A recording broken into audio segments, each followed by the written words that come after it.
கோலி talk Kollywood news. 250 தியேட்டர்கள்ல Santhanam நடிச்ச வல்லவனுக்கு புல்லும் ஆயுதம். இன்னைக்கு சந்தானத்தோட வல்லவனுக்கு புல்லும் ஆயுதம் படம் 250 தியேட்டர்கள்ல வெளியாகுது.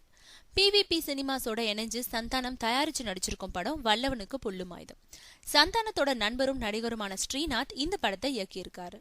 இந்த படம் தெலுங்குல வந்த ராஜமௌலியோட மரியாதை ராமண்ணா படத்தோட ரீமேக். இந்த மாசம் கடைசி வாரத்துல வெளியாகிறதா இருந்த வல்லவனுக்கு புல்லும் ஆயுதம் ரஜினியோட கோஜடையான் தள்ளி போனதுனால இன்னைக்கு அட்வான்ஸா வெளியாகி இருக்கு.